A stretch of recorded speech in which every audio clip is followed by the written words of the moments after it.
আমাদের এখানে আজকে মত বিনিময় সভা ছিল। এটা মেইনলি আমরা আইন শৃঙ্খলার উপরেই আলোচনা করেছি এবং এর সাথে সাথে যেহেতু ডিসি মহোদয়রা ছিলেন, এসপি সাহেবরা ছিলেন এবং অন্যান্য সংস্থার সদস্যরা ছিলেন, তা আমাদের অন্যান্য জিনিসগুলো আলোচনা হয়েছে।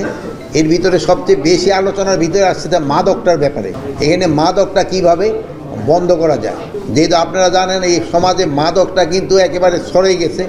এই জন্য শুধু এদের ধরা না, এদের বুঝে সচেতনতা পায়। এই জন্য আমরা ইসেদের যে কী জানি বলে এই মন্ত্রণালয়, সংস্করণ মন্ত্রণালয়ের একটা বড় দায়িত্ব আছে এদের পুনর্বাসন এবং তাদের সচেতনতা বাড়ানোর জন্য।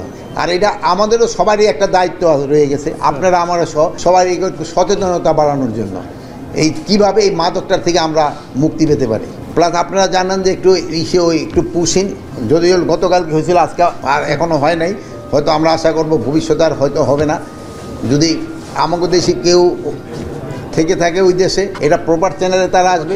আর আমাদের দেশেও যারা আর তাদের রয়ে গেছে তাদের আমরা প্রপার চ্যানেলেই পাঠাবো। স্যার, আমাদের একটা প্রশ্ন ছিল স্যার, যে সাবেক রাষ্ট্রপতি আব্দুল হামিদ স্যার গতকাল চলে গেছেন, হত্যা মামলার আসামি। আজকে আপনিও শুনেছেন যে আপনার মন্ত্রণালয় হয়তো যুব পরিষদ আপনার ধাওয়া করেছে, যে বিষয়টা কীভাবে ছিল? এটা একটা এই ঘটনাটা মানে ঘটবে আমরা কোনো সময় আশাও করি নাই, বাট এটা মানে একটা অপ্রত্যাশিত ঘটনা। এটার জন্য যারা দায়ী তাদের আমি অবশ্যই আইনের আওতায় নিয়ে আসবো। এটা একটা অপ্রত্যাশিত ঘটনা। এই ঘটনাটা আমিও এই আসার পরে জানতে পারছি এবং এটার জন্য যারা দায়ী আমি তাদের আইনের আওতায় নিয়ে আসবো। এটা যেহেতু আমি এখনও পর্যন্ত ইনভেস্টিগেশন রিপোর্টটা পাই নাই, যারই ব্যর্থতা থাকুক তারই আমরা আইনের আওতায় নিয়ে আসবো। আরেকটা বিষয় স্যার একটু জানতে চাই যে আজকে মাহফুজ আলম একটি স্ট্যাটাস দিয়েছেন ফেসবুকে, উনি লিখেছেন যে আওয়ামী লীগের বিচার এবং নিষিদ্ধ করার ব্যাপারে ছাত্র প্রতিনিধিদের মধ্যে যে দুজন উপদেষ্টা আছে তারা সরকারের মধ্যে কোন ভাষা। স্যার, আওয়ামী লীগের বিচার এবং নিষিদ্ধ করতে অন্য কোনো চাপ আছে কিনা সেই বিষয়টি বলবেন, যেহেতু আমরা দেখছি যে একের পর এক ঘটনা ঘটছে। এটা হয় কি, আমি অন্য উপদেষ্টা কি বলছে এই ব্যাপারে আমি আমার নিজস্ব কোনো নেই। এটা সরকারের সবাই মিলে যেসব সিদ্ধান্তটা নেবে সেই সময়টি আমরা বাস্তবায়ন। স্যার, আরেকটা বিষয় হচ্ছে যে আইন শৃঙ্খলা পরিস্থিতি এখনও কিন্তু আপনার স্থিতিশীল অবস্থায় আসেনি। আমরা লক্ষ্য করেছি যে রাত হলে বিভিন্ন থানায় আপনার গভীর রাতে দেখা যায় যে তদবিরকারীদের আপনার অবাধ বিচরণ এখানে আগেই তো লক্ষ্য করা যায়। এখন তদবিরবাজ বেড়ে গেছে, মানে আইন শৃঙ্খলার সাথে না, এটা আইন শৃঙ্খলা পরিস্থিতি উন্নতি, সাধারণ আইন শৃঙ্খলা উন্নতি হয়েছে আর তদবিরবাজদের বাইরে গেছে। যদি আইন শৃঙ্খলা উন্নতি না হলে তো থানায় তারা তদবিরবাজরা যাইতেই হবে, রাস্তাঘাটে তারা ধরা খাইতে। এই জন্য আমি এখানে কমিশনার সাহেব আছে এবং রেঞ্জের ডিআইজি সাহেব আছে, তাদের অনুরোধ করব তদবিরবাজ যেন কোনো অবস্থায় থানায় ঢুকতে না পারে। আর যদি ওইরকম তদবিরবাজ যা কোনো দোষী হয় তাদের সাথে সাথে আইনের আওতায় নিয়ে আসবেন।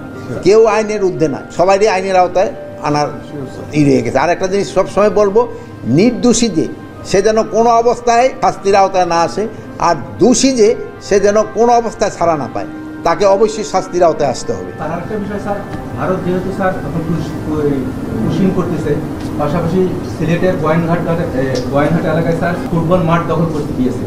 পাশাপাশি হাসনাত আবদুল্লাহ কিছুক্ষণ আগে ফেসবুকে স্ট্যাটাস দিয়েছে যে এই কয়েকদিনের মধ্যে ভারতের রয়ের সঙ্গে আপনার সরকারি পর্যায়ে এবং সামরিক বাহিনী পর্যায়ে 23টা মিটিং হয়েছে। তো এই বিষয়টা স্যার আসলে ভারত একদিক দিয়ে আমাদের অস্থিতিশীল করার চেষ্টা করতেছে, আবার ভারতের রয়ের সঙ্গে মিটিংয়ের অভিযোগ তুলতেছে স্যার এনসিপির নেতা। তো এই বিষয়টা স্যার আপনারা কীভাবে দেখেন? এটা তো আমি তো জানি না, এটা আমি আপনার কাছেই প্রথম শুনলাম। এই ব্যাপারে তো আমার আর বলার কিছু নেই, যেহেতু আমি যেটা জানি না আমি আপনার কাছে, যেহেতু আমি এই হাসনাত আবদুল্লাহর ফেসবুকের স্ট্যাটাসও আমি দেখিনি। স্যার, সীমান্তে পুশিংয়ের ব্যাপারে আপনি একটু আগে বলছিলেন, এই যে ভারত পাকিস্তান যুদ্ধের ডামাডোলের মাঝখানে আবারও এই ধরনের কোনো ঘটনা ঘটতে পারে কিনা? না না, এই ঘটনাটা আপনারা দেখছেন যে এটা বিহারেই তো না গুজরাটের এই জিনিসটা কিন্তু ওরা প্রায় 10-12 দিন আগেই বলছিল যে 1000 কতজন এরকম হয়েছে। ওরা প্রায় এই ভারত পাকিস্তানের এটা আগে এই জিনিসটা হয়েছিল, এটার সাথে এটার ওরকম কোনো সম্পর্ক নাই। বাট আমাদের বর্ডার বেল্ট আল্লাহ দিলে মাশাল্লাহ এটা পুরা সিকিউর আছে, একেবারে পুরা সিকিউর আছে। এটা আপনারা সবসময় এই এলাকায় দেখছি, আপনারা সবসময় সাহায্য সহযোগিতা করে গেছেন এবং ভবিষ্যতেও সাহায্য সহযোগিতা করবেন। আইন শৃঙ্খলা বাহিনীর সাথে আপনারা থাকবেন আমাদের বর্ডার সবসময় সিকিউর থাকবে আল্লাহ দিলে। স্যার, আরেকটা বিষয় স্যার, যে এখন আমরা লক্ষ্য করছি যে সাংবাদিকদের বিরুদ্ধে এখনো কিন্তু মামলা হচ্ছে, যদিও পুলিশের একটা নির্দেশনা আছে মামলার আগে তদন্ত করা দরকার। আমরা দেখছি যে কেউ মামলা করলে এই মামলাটা আপনার আমলে নেওয়া হয়। এখন হলো কি, মামলার ক্ষেত্রে ওই দুই ধরনের হয়। এখন আমরা বিপদে আছি, যদি মামলা না নেই আবার বলেন যে থানায় গেছি মামলা নেন নাই, জিডি করতে গেছি জিডি নেন নাই, আবার নিলে বলেন যে আমি অমুক একটা নিয়ে নিছেন। এই জন্য আমরা এই কারক এগেনস্টে মামলা হইলেই আসামি আমরা কিন্তু একটা আইন করতে আছে, যেমন ইভেন আপনারা কেস করে দিচ্ছেন হাইকোর্টে যে কেন আপনারা আবার দেরি করবেন, সাথে সাথে তারা এখানে। তবু আমরা যতটা সম্ভব আমরা চেষ্টা করতেছি যেন একটা নিরীহ লোক কোনো অবস্থায় যেন পানিশমেন্ট না পায়, আর একটা দুর্নীতি বা দোষী মানুষ যেন কোনো অবস্থায় শাস্তির থেকে রেহাই না পায়। আপনারা ভালো থাকেন, দোয়া করেন। আরেকটা জিনিস আপনাকে অনুরোধ করব, আপনারা সত্যি সংবাদ দিবেন, যেহেতু আপনারা এটা সবসময় দিয়ে আসছেন, এটা দিলে আমাদের সবারই লাভবান হয়।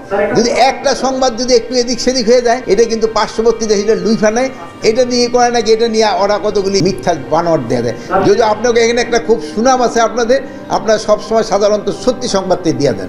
আর আপনারা কৃষি ক্ষেত্রে অন্যান্য ক্ষেত্রে যদি আমাদের যেই জায়গায় দুর্বলতা আছে আপনারা আমাদের প্রকাশ করে দেন, আমরা ওইটা রেকটিফাই করি। আমাদের ক্ষেত্রে যদি কোনো দুর্নীতি থাকে আপনারা প্রকাশ করে দেন। দুই দিকে আমরা যদি কোনো ভর্তি বাণিজ্য বা নিয়োগ বাণিজ্যের সাথে আমরা জড়িত থাকি, স্পেশালি আমার ক্ষেত্রে আপনারা প্রকাশ করে দেন, আমার কোনো আপত্তি নেই। আপনারা প্রকাশ করে দেন, আপনারা প্রকাশ করে দিলে আমার জন্য ভালো। যদি কোনো দুর্নীতিতে আমরা জড়িত থাকি আপনারা প্রকাশ করে দিবেন। আর আমাদের বড় সমস্যা হলো দুর্নীতি। যখনকার খবর তখনই দেখতে চোখ রাখুন সুন 24 টিভিতে। চ্যানেলটি সাবস্ক্রাইব করুন।